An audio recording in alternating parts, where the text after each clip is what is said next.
a week ago, Sunday, when I went to the bicentennial concert, and that was a terribly snowy day. The Avon Lake City Schools were kind enough to clear the parking lot. And we did have the concert, which was scheduled a long time ago. The concert was gauged with people more in my age group, and obviously those folks are less inclined to go out when there's snow and weather challenges. There were about 250 people there.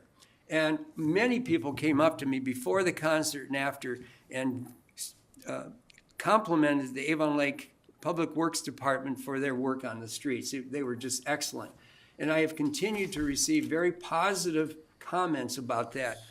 Thank you. I want to reiterate that the storm event that we had last weekend, these guys were out from 11 o'clock in the morning on Saturday, and we had trucks on the road until 4 o'clock in the afternoon on Tuesday handling this. Between the drifting, between the actual snow event, we had several guys work 24 hours from between the hours of 11 a.m. on Saturday through Sunday at midnight. So I have to give these guys credit. They're working 12-hour shifts.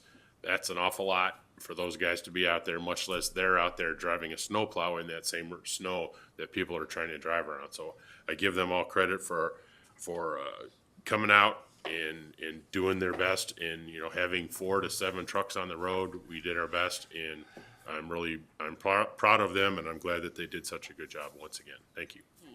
The Environmental Affairs Advisory Board is sponsoring a coyote presentation by John Cepek of the Cleveland Metro Parks.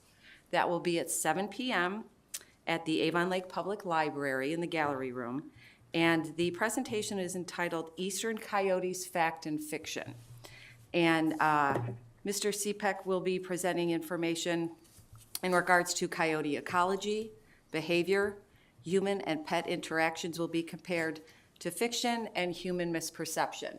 And again, just trying to get more information out into the community, as if you encounter a coyote, what's the appropriate response, what is considered normal behavior for a coyote, and what to do if you see a coyote that is displaying abnormal behavior.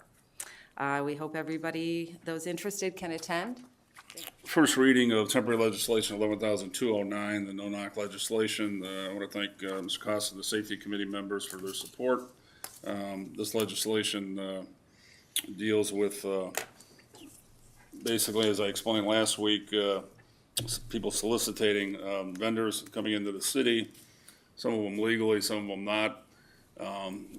Members, citizens can get on a registry, which will basically, you'll get a sticker that you can put in your window or your front door that basically says that these vendors should not go on your property. We'll have a registry of all those individuals. We plan to unveil this at the neighborhood meeting on February the 12th. We'll have forms you can fill out, and we'll begin that start of that registry if this legislation passes.